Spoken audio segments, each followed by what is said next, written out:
Ang Operation Epic Fury ay nagdulot ng matinding pag-atake ng puwersang panghimpapawid ng US laban sa diktatorial na rehimen ng Iran. Pero sa kabila nito, marami pa ring natitirang lakas ang US. Nagpakawala ito ng bagay na umaasa ang Iran na hindi nila makikita sa himpapawid. Pero tinamaan ng Iran ng matindi na parang katapusan ng mundo para sa rehimen. Opisyal lang inilabas ang A-10 Warthog at handa na itong suportahan ang bawat aspeto ng Operation Epic Fury ng Amerika. Malaking bahagi ng dapat nating malaman ay galing sa isang ex-post. Noong Marso 15, naglabas ang US Central Command, CENTCOM, ng seri ng larawan sa X na may caption nagsasabing ang A-10, na kilala rin sa palayaw nitong Warthog, ay i-deploy laban sa Iran. Ang US Air Force A-10 Thunderbolt II ay nagre-refuel sa air para suportahan ang Operation Epic Fury. Kayang lumipad ng matagal ng A-10 Thunderbolt II at laging handang magsagawa ng misyon ayon sa CENTCOM. Ang matagal nitong paglipad ay mahalaga sa ginagampanan ng Warthog sa Iran, gaya ng malalaman mo sa video. Pero sa ngayon, mas marami pang ipinapakita ang mga larawan na ibinahagi ng CENTCOM kaysa sa sinasabi ng caption na ito. Hindi in-flight refueling ang balita dito, kundi kung ano ang dala ng Warthog sa larawan. Binigyang diin ng Army recognition na makikita sa larawan ng CENTCOM ang combat configuration ng Warthog na nagpapakita kung paano ito ginagamit laban sa Iran. Ang pinakakapansin-pansin na sandata sa attack aircraft ay ang APKWS guided rockets na ginawa para bigyan ng US ng murang paraan sa pagtamaan ng mga target tulad ng drone. Kasama ng mga rocket na yon ay ang AIM-9LM Sidewinder missiles at AGM-65 Maverick air-to-ground missiles na kapag pinagsama sa APKWS, nagbibigay sa Warthog ng napaka-versatile na combat profile. Kakayahang umangkop habang lumilipad. Ang Warthog na ipinakita ng CENTCOM ay nilagyan ng sapat na mga sandata upang magbigay daan sa iba't ibang posibleng opsyon para sa pag-atake at depensa. Ibig sabihin, ang mga attack aircraft na ito ay hindi ginagamit para lang sa isang uri ng misyon. Maaari itong gamitin sa lahat, mula sa pag-atake sa mga posisyon ng milisya at mahahalagang military nodes sa lupa, hanggang sa pagsira ng mga drone at mabilis na attack boats na ginagamit ng Iran para maghasik ng kaguluhan sa Strait of Hormuz. Idagdag pa rito ang kakayahan ng Warthog na lumipad ng matagal sa isang lugar. Para maintindihan ang kahalagahan nito, ihambing lang ang attack aircraft sa mga fighter jet ng US na ginagamit sa pagsira ng military infrastructure ng rehimeng Iranian hanggang sa puntong ito sa Operation Epic Fury. Ang mga fighter jet, lalo na kapag umaatake sa mga target sa lupa, ay may iisang layunin: pumasok, umatake, at agad umalis ng mabilis. Habang mas mataas ang lipad ng mga jet, mas kaunti ang panganib ng mga manyobra. Mas mahirap kontrolin ang mababang lipad na fighter jet dahil sa bilis nito at panganib na mapansin ng air defense sa Iran habang iniwasan ng mga hadlang. Ang Warthog naman ay kayang lumipad-lipad sa paligid.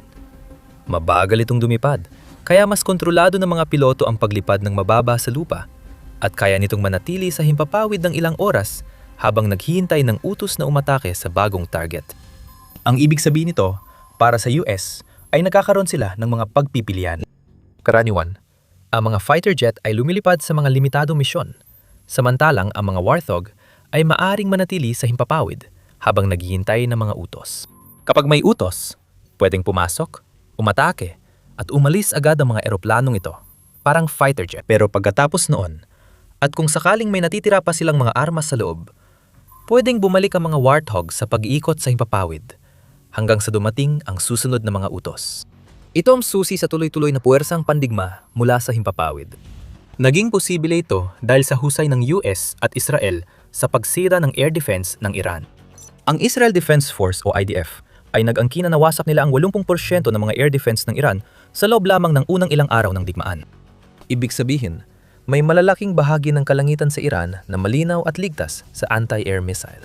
Masyadong kalat-kalat ang mga air defense ng Iran. Malamang inilipat na ang natitira para protektahan ang ilang mahalagang target sa mainland ng Iran. Ngunit hindi nila ito nagagampanan ng maayos. Para sa attack aircraft tulad ng Warthog, ang air superiority ng US at Israel sa Iran ay nagbibigay ng tamang pagkakataon para gawin ang mas kaya nitong gawin kaysa sa mga fighter jet. Ang magpalipad-lipad hanggat kailangan at umatake kapag may target. Sa ilang minuto, mas palalalimin pa natin ang pagtalakay kung ano ang magagawa ng US gamit ang kanilang A-10 Warthogs sa Iran at kung paano nila ito malamang na ginagamit na ngayon. Pero bago yon, Pag-usapan muna natin ng mas malalim ang attack aircraft na ito at mga kakayahan nito. Bagamat versatile, ang Warthog ay ginawa para sa isang tiyak na layunin. Ayon sa US Air Force, ito ang unang aircraft na talagang dinisenyo para sa close air support sa lupa. Hindi masyadong issue yan sa Iran. Wala pang ipinapadalang tropa ang US doon.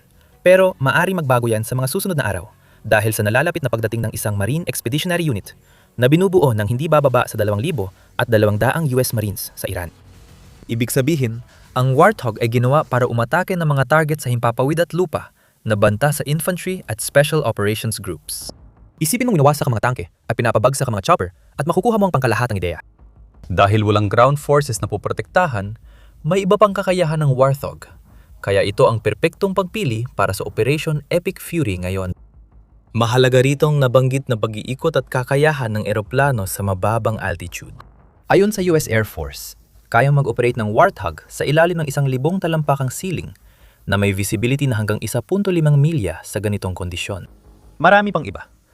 Ang mga Warthog ay may night vision imaging systems na nagpapahintulot sa mga piloto na magsagawa ng operasyon sa dilim. Tungkol naman sa mga piloto, sila ay protektado ng titanium armor na nagbabantay rin sa flight control systems ng eroplano. Kaya ng Warthog, tiisin ang direktang tama ng armor-piercing o high-explosive projectiles hanggang 23 mm na penetration. At may mga manual na sistema na naka-install bilang backup sa hydraulic flight control systems ng eroplano. Kaya nagagawa pa ring mapalapag ng mga piloto ang kanilang Warthog kahit mawalan sila ng hydraulic power dahil sa pinsala. Pagkatapos, kailangan ding isaalang-alang ang mga armas at abot ng saklaw. Ang Warthog ay kayang lumipad ng 800 milya at may pinakamataas na bilis na 400 at 20 milya bawat oras, bahagyang higit sa kalahati ng bilis ng tunog. Hindi ito kasing bilis ng fighter jet, pero bumabawi sa abot at tagad ng lipad. Sa armas, nabanggit na natin ang 3 rocket at missile na siguradong nakakarga sa kahit isang Warthog sa Operation Epic Fury. Bukod pa dyan, ang eroplano ay may 30 manggaw 8 at 7 barrel Gatlinger at kaya nitong magdala ng hanggang 16,000 pounds ng halo-halong pampasabog. Kayang dalhin ng eroplano ang Mark 82 at Mark 84 na bomba, mga mina, flares, chaff, jammer pods at incendiary cluster bombs. Sabi nga naming, versatile ang Warthog. Patunay dito ang napakalaking posibleng kargamento nito. Kung kailangan ng US na tamaan ang mga target sa lupa o sa impapawid, kayang gawin ng Warthog ang trabaho. Basta't makakakilos ito sa lugar na nabawasan na ang banta mula sa air defenses. Kulang pa kung sasabihin natin ito ay naangkop sa Iran na yon. At tinatawag ding tank buster ang Warthog ng ilang grupo. Iyan ay nagbibigay sa iyo ng ideya kung gaano ito ka-epektibo kapag umaharap sa mga gumagalaw na target sa lupa. At kahit na hindi pa gaanong nagagamit ang Iran ang alinman sa 2,600, 75 tangke o 75,000, 39 na sasakyan na meron ito sa kanilang inventaryo ayon sa Global Firepower, maganda para sa US na malaman na meron itong Warthog sa kanilang arsenal kung sakaling kailangan nilang magpadala ng mga sundalo sa lupa. Ngayon, hindi sumusuporta sa puwersa sa lupa ang mga Warthog sa Iran. Ang layunin ay mag-abang at manira, at may ilang target na kayang atakihin ang mga A-10 ng Amerika. Pero bago natin pag-usapan pa yan, nanonood ka ng The Military Show. Kung hindi ka pa nakakapag-subscribe, na yun na ang tamang oras para pindutin ang button para hindi ka mahuli sa mga video. Ngayon, marami na tayong napag-usapan tungkol sa kung ano ang kayang gawin ng Warthog, pati na rin ang ilang posibleng gamit ng eroplanong ito sa Iran. Alamin natin paano ginagamit ng US ang A-10 ngayon. Ang unang gamit ay maaring kakaiba, ngunit ito rin ay perpektong halimbawa ng versatility ng Warthog. Maaring ginagamit ng US ang attack aircraft na tinatawag na tank buster para protektahan ng mga barkong pandigma sa Strait of Hormuz at Persian Gulf. Hindi talaga dinisenyo ang A-10 para rito, pero kaya pa rin itong gawin. Paano natin nalaman? Noong Pebrero 9, ibinunyag ng Warzone na naglabas ang CENTCOM ng litrato ng Warthog na nagsasanay kasama ang USS Santa Barbara, isang littoral combat ship sa Persian Gulf. Layunin ng hersisyong ito na tiyaking maprotektahan ng Warthog ang USS Santa Barbara habang naghahanap ito ng mga mina sa Gulf. Mahalaga ang kakayahang ito, lalo na sa ginagawa ng Iran ngayon sa Strait of Hormuz. Ginagamit ngayon ng Iran bilang pang-ipit ang daang tubig na dinadaanan ng halos ikalimang bahagi ng langis at gas ng mundo. Ipapaliwanag namin ang ilan sa mga paraan na ginagamit ng Iran at kung paano rin maaring kontrahin ng A-10 ang mga ito sa loob ng ilang minuto. Pero sa usapin ng paglalagay ng mga mina, ilang beses nang nagbanta ang Iran na lagyan ng mga mina ang Strait of Hormuz bilang malinaw na paraan para pigilan ng pagdaan ng mga komersyal, tanker at container na sasakyan ng mundo. Noong Marso 10, ayon sa CNN at US intelligence sources, nagsimulang maglagay ng mga mina ang Iran at may ilang nailagay na bago lumabas ang balita. Ilang araw matapos, iniulat ng Reuters na sinabi ni US Secretary of Defense Pete Hegseth na wala pang malinaw na ebidensya na nagmina ang Iran sa Strait of Hormuz. May salungat na impormasyon, pero malinaw na ang mga mina sa tubig ay alalahanin ng US. Kung naroon na ang mga ito, magiging problema ito na kailangang harapin ng barkong pandigma na kayang magtanggal ng mina. Dito napapasok ang A-10. Kung may ipinapakita man sa atin ang ehersisyong iniulat ng TWZ, ito ay nakumpiyansa ang US sa kakayahan ng Warthog na harapin ang mga drone, mabilis na bangka, at iba pang banta na maaring gamitin ng Iran para pigilan ang mga Amerikanong barkong naglilinis ng mina na gawin ang kanilang tungkulin. Nagagamit muli ang Warthog sa matagalang paglipad sa isang lugar. Kayang manatili ng eroplano sa ere na matagal at lumipad, ng mababa at mabagal para mabilis tumugon sa banta sa mga barkong naglilinis ng mina ng Amerika. Dalawa sa mga pangunahing problema na kayang solusyonan ng A-10 ay ang mga drone at mabilis na bangka. Bago natin pag-usapan kung bakit, hindi rin dapat baliwalain na posibleng ginagamit ng US ang A-10 Warthog hindi lang sa pagprotekta, kundi para rin sa mas opensibong layunin. Ang Warthog ay isang makina para sa tumpak na pag-atake mula sa malayo. Pinapatunayan ng Army recognition nito gamit ang AGM-60, 5 Mavericks na makikita sa Warthog sa litrato ng CENTCOM. Pinapayagan ng mga missile na ito ang Warthog na tama ng mga tangke at mga armored na sasakyan, oo. Pero kaya rin itong tamaan ng iba pang target sa lupa, tulad ng mga air defense ng Iran at mga asset sa lohistika nito, kabilang ang mga pasilidad ng gasolina at infrastruktura ng transportasyon. Gagamitin natin ulit ang salitang iyon, loiter.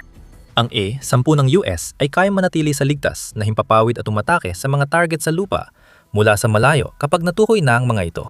Hindi lang target sa lupa ang kaya ng A-10 na harapin laban sa Iran. Noong 2011, sinabi ng National Interest na maaaring gamitin ng US ang Warthogs para sirain ang hukbong dagat ng Iran. Ipinunto nito ang isang mock exercise na isinagawa sa katubigan malapit sa Florida noong 2017 bilang halimbawa kung bakit habang nagsanay ang mabagal na Warthog na magsagawa ng simulated attacks sa literal na 12-12 ng mga bangka sa Choctawhatchee Bay. Ganito ring ehersisyo ang pinag-usapan natin tungkol sa mga barkong pangtanggal ng mina ng US kamakailan. Napatunayan nang ang A-10 ay mahusay na standoff aircraft laban sa mga banta sa dagat gaya ng maliliit na patrol ship at mabilis na bangka na maaring gamitin ng bansa tulad ng Iran laban sa malalaking barko pandikma ng Amerika. Kaya ang meron ng US dito ay isang eroplano na maaring makatulong sa patuloy na pagsira ng military infrastructure ng Iran sa mainland, kasabay ng pagsira sa mga naval assets sa dagat. Hindi masama para sa eroplano na ilang beses tinangkang alisin ng US military pabor sa mga stealth fighter jet at bomber. At nariyan din ang mga drone. Isa sa patuloy na banta ng Iran sa US at mga commercial na barkong dumadaan sa Strait of Hormuz ay ang kanilang drone arsenal. Ang Iran ang pinagmulan ng Shahid drone na maaaring kilala mo bilang uri ng drone na libo-libo ang inilulunsad ng Russia laban sa Ukraine nitong mga nakaraang taon. Ginagamit din ng Iran ang mga drone laban sa US, pero mas kaunti kaysa inaasahan. Ayon sa ulat, bumaba ng 75% ang drone attack ng Iran mula simula ng Operation Epic Fury. Ngunit marami pa ring Shahid ang pinapalipad nila. Nagpakawala ang Iran ng mahigit 2,000 ng kanilang murang Shahid sa loob ng 6 na araw mula nang magsimula ang digmaan, at ang pagbanggit sa mababang halaga ng Shahid ay nagbibigay ng ideya kung bakit epektibo ang Warthog bilang anti-drone na makina. Ayon sa Forbes, noong Agosto 2025, aprobado na gamitin ng Falco, isang fixed-wing air-launched counter-unmanned aerial systems ordnance sa A-10. Ibig sabihin, pwedeng gamitin ng A-10 ang APKWS system laban sa mga drone at mga target sa lupa. Dahil kaya nitong magdala ng malaking bilang ng ganitong mga rockets, maaari itong maging napaka-epektibo sa papabagsak ng mga drone na may propeller at mabagal ang galaw, katulad ng ginagamit ng Russia laban sa Ukraine sa malalaking bilang ayon sa ulat ng Forbes. Ginagamit ng Russia at Iran ang parehong uri ng drone na ito.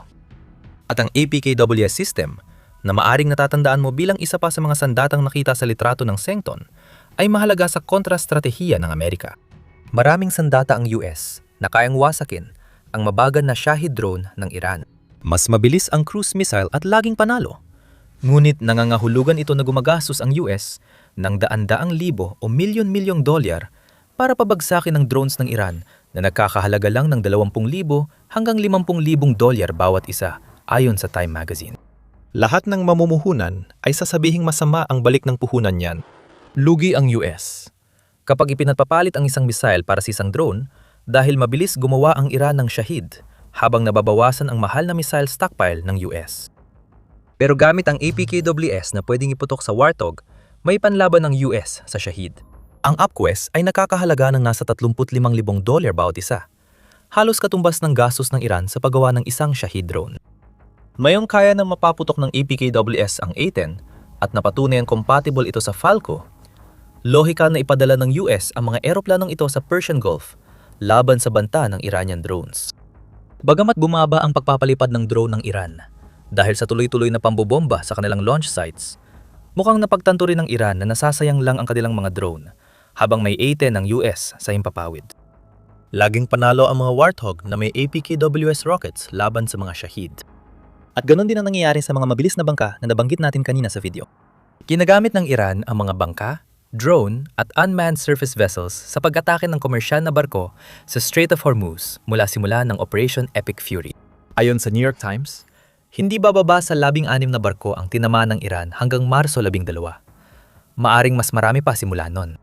Maaring isipin na nakafocus ang Warthog ng Amerika sa pagprotekta ng barkong pandigma at aircraft carrier, pero malaki ring posibilidad na magiging mahalaga ang mga ito sa estratehiya ng Amerika sa paglilinis ng Strait of Hormuz. May isa sa ito. Una, pinoprotektahan ng mga A-10 ang mga barkong naglilinis ng mga mina habang ginagawa nila ang kanilang trabaho. Kapag nawala na ang mga mina, magpapatrolya ang Warthog sa Kipot bilang escort ng komersyal na barko.